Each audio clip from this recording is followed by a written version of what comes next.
Buenas, ¿qué tal Dani? ¿Qué tal Juan?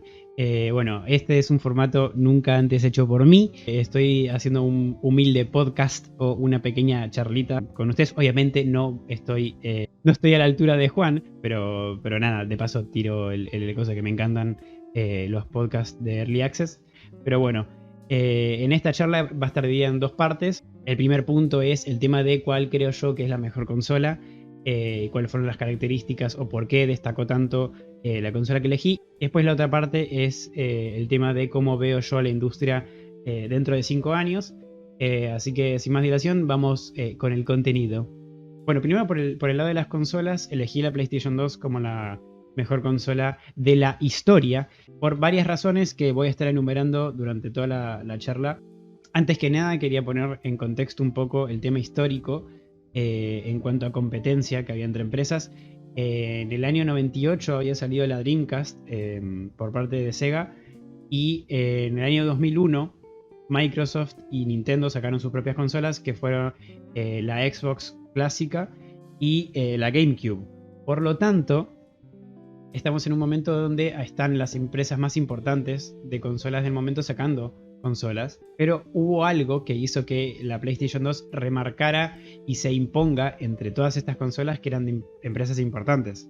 PlayStation 2 sale en el año 2000, entre medio de toda esta competencia que había, pero llegó a sus 155 millones de ventas, siendo la consola más vendida de la historia. Por eso es algo que me parece muy remarcable, que por más que había mucha competencia, no fue una venta equitativa entre todas, porque pues, si vemos el ranking de consolas más vendidas, estas tres que anteriormente acabo de comentar no entran ni en el top 10. Quiere decir que hubo algo que hizo que se vuelva muy remarcable esta consola y que les voy a estar comentando ahora. La PlayStation 2 tuvo muy buen marketing en el aspecto de que no solo se vendió como una consola. Sony, al ser una empresa que se dedica a los productos multimedia, desde el cine, reproductores de música, etc. Tenemos que Sony dijo, ¿por qué voy a vendérselo solamente al público gamer si puedo esto hacer un producto que puedo reproducir música o hasta películas?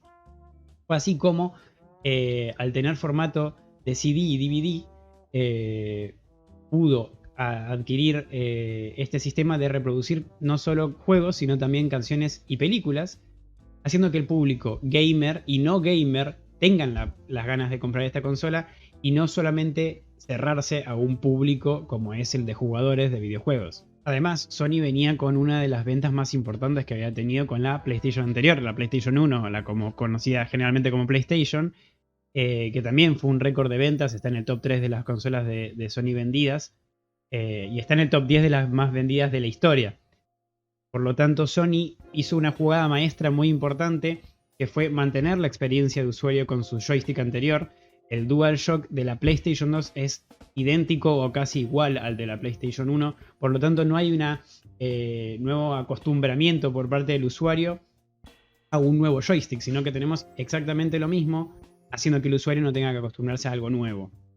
Otra de las cosas más importantes de la PlayStation 2 fue su catálogo de juegos. Tenemos alrededor de 3.800 juegos que se podían jugar, dentro de los que también se encontraban los de PlayStation 1, porque estaba esto de la retrocompatibilidad de juegos con la anterior consola. De lo que podemos encontrar el San Andreas, el Final Fantasy X, la saga de Gran Turismo, el GTA Vice City, God of War. Tenemos mucha cantidad de sagas muy importantes que hoy en día también siguen estando, pero lo importante es que esta consola los tenía y uno de sus fuertes fue el catálogo tan bueno y tan grande de variedades que tenía a la venta.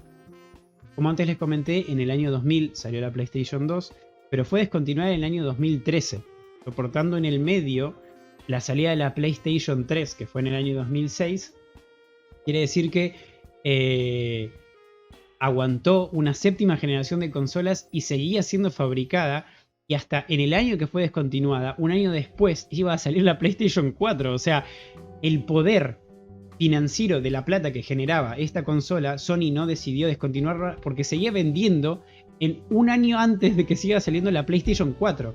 O sea, entender eso es entender el poder que tenía esta consola. Por más que hayan pasado 13 años de que haya salido su primer venta, seguía siendo fabricada hasta que salió la PlayStation 4. Por lo tanto, es una de las razones, creo que la más importante, de lo que generó esta consola. No es nada más una consola más del montón. Una de las cosas que más se le reprochó en el momento a la PlayStation 2 fue el tema de la potencia. Si vemos las estadísticas, que no me voy a poner muy técnico en esto, la PlayStation 2 no fue una de las consolas más potentes que había en el momento. Como antes les conté, estaba la Xbox clásica, la Dreamcast y la GameCube como competidoras. Y en cuanto a poder de hardware, la Dreamcast tenía 1.4 gigaflops de potencia. La PlayStation 2 tenía 6,2 gigaflops de potencia, la GameCube tenía 9.4 y la Xbox tenía 20 gigaflops. Gigaflops es una unidad de procesamiento de punto flotante. No importa realmente técnicamente lo que es. Cuanto más alto es mejor, o sea, cuanto más alto es, más capacidad de procesamiento que tiene.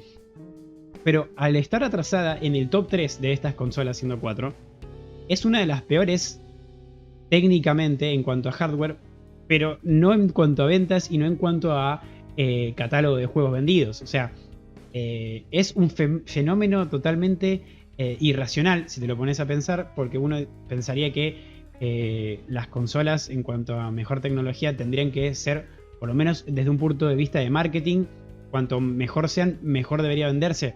Bueno, no. Y lo podemos ver hasta actualmente en la última generación de consolas, como podemos ver que la PlayStation 5, la Xbox Series X o Series S están por debajo de todas estas y ni siquiera entran en el top 15 de consolas más vendidas. Por eso es una de las cosas también más remarcables, que no era la más potente, pero sí la más querida.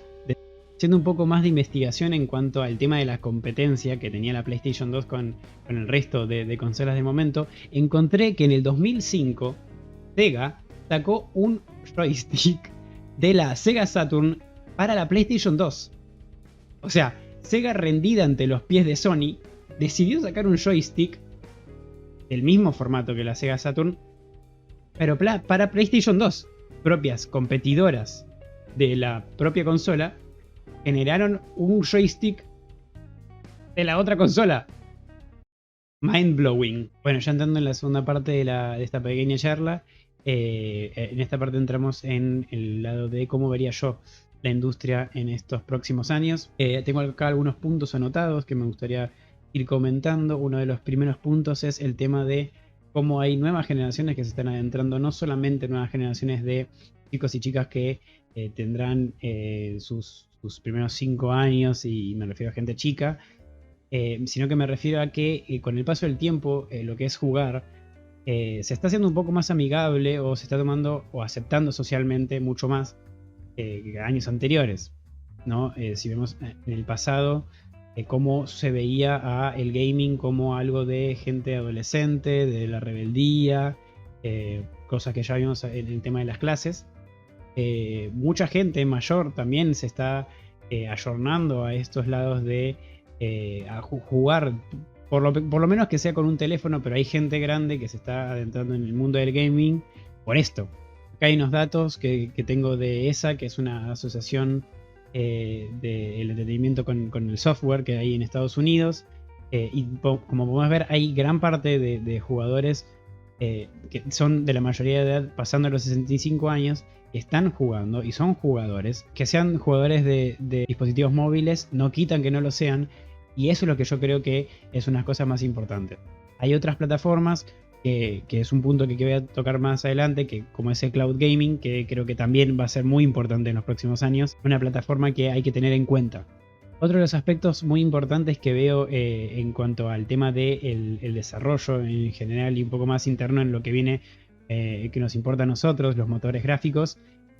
Con el paso del tiempo, los motores gráficos están cada vez más accesibles a las personas en general, a los desarrolladores. Hace poco relativamente, digamos, en cuanto a años, tuvimos la salida de Unreal Engine 4 de manera gratuita. Que ahí fue donde yo conocí por lo menos el motor gráfico, y fue donde yo pude meter mano en cuanto a lo que es el desarrollo de videojuegos en general, cosa que si lo pensamos en los años, no sé, 90 o un poco más anterior a eso, tener un kit de desarrollo era realmente caro. y ahora lo tenemos gratuito. Tenemos a Unity también o a Godot, todos engines gratuitos que obviamente tendrán su lado monetario de cómo explotar cada una de estas ventas. Obviamente, si mal no tengo entendido, Unreal, después de el pasado millón de ventas en cuanto a dólares, empezás a tener, ellos tienen acceso a las regalías.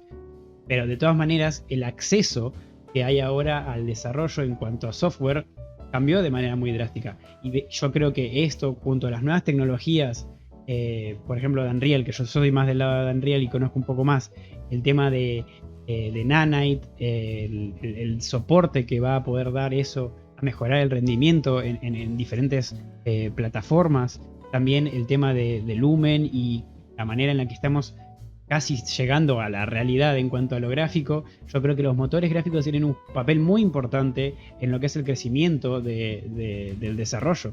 Dentro también de esto que les estoy comentando, además de que Epic Games, propietaria de Unreal Engine, esté regalando de alguna manera o dando las licencias para que otros desarrolladores puedan hacer sus propios juegos, no solo regalan juegos dentro de Epic Games, sino que también Unreal tienen su propia tienda donde venden y regalan cosas mensualmente, regalan assets para que se fomente el desarrollo. Hace que son totalmente de pago, pero que durante un mes se vuelven gratuitos y una vez que vos los reclamás ya no te los pueden sacar de tu biblioteca y son propios tuyos, que vos podés usar en tus propios juegos sin tener que pagar licencias de nada. Esto a su vez también está fomentando el desarrollo, por más que después tengamos un montón de juegos con los mismos assets y que sea una cosa que pierde su originalidad, porque ver 75 personajes en diferentes juegos pierde su originalidad, pero sí potencia a que gente se adentre en este mundo y que tengan elementos con los que puedan jugar, con los que puedan probar cosas, animaciones, sonido. Es algo que yo creo que desde Epic Games es una cosa bastante importante, la manera que están potenciando a los desarrolladores. Por eso creo que los motores gráficos también aportan mucho al crecimiento de esta industria. Por otro lado, hay un tema que sí que es un poco más complejo y un poco más difícil de entender, que es la manera en la que los AAA y los juegos indie están cada vez más diferentes. No es tan raro ver últimamente juegos AAA que están cada vez en peores estados. Un ejemplo muy claro es literalmente el día que lo estoy grabando, 30 de abril, hace 2 días salió el Jedi Survivor en un estado pésimo para PC, y últimamente nos estamos acostumbrando a que los juegos AAA estén poco pulidos, mal optimizados, a veces ni terminados, y nosotros como jugadores tenemos que estar esperando a que se digne la empresa, porque no voy a echar la culpa a los desarrolladores, sino a la empresa, esperar y esperar y esperar a que saquen parches o que saquen contenido de cosas que en teoría, o como nosotros veníamos esperando hace mucho tiempo, estén terminadas. Todo el tema de pases de batalla transformó a la industria de una manera que se está cada vez volviendo cada vez más monetaria. Es una realidad de que las empresas se están dando cuenta de que hay plata acá de verdad, y se dejó de pasar a hacer y crear juegos con cierta pasión a hacerlo nada más por el factor monetario. Los juegos indie yo creo que de alguna manera siguen manteniéndose en línea con los aspectos que siempre tuvieron de ser juegos independientes, de personas que realmente mayoritariamente lo hacen por pasión y que no están bajo lineamientos económicos de ninguna empresa. Te habla vos EA, te habla vos Ubisoft. La mayoría de juegos hace 3 años eran puramente Battle Royale. Entonces la industria se está moviendo más para el lado monetario. Obviamente no puedo dar con números porque analíticamente, si lo analizamos por ejemplo desde el lado de Call of Duty, que como jugador de Call of Duty que fui, que ya no lo soy porque realmente me cansé, pero Call of Duty, por más que tenga estas decisiones de sacar pases de batalla y romper un poco con la experiencia que había hace años pasados, como desde el 2015 hasta ahora, su player base sigue siendo en alza y la gente sigue comprando Call of Duty, porque el público, como dice Mirta Regland, se renueva. Entonces la gente va a seguir comprando. este estilo de juegos. Por otro lado, como les había comentado antes, el tema de cloud gaming, que ahora sí es algo que está bastante en testing o que no es tan conocido, pero yo creo que es una solución a el gaming en general de las personas que no pueden pagar una computadora o no están en un lugar suficientemente adecuado para tener una computadora, que nos permite tener acceso también a otros juegos que no tendríamos si somos jugadores exclusivos de una sola plataforma. Como jugador de PC yo mismo, siempre está el tema esto de la exclusividad, de que, ay no, ahora, por más que ahora Sony encontró dinero en la PC y que ahora se la pasa todo el tiempo porteando juegos, permitiendo que por más que no tengas el hardware necesitado para jugar juegos de última generación, que puedas hacerlo mediante este cloud gaming. Por eso yo creo que va a ser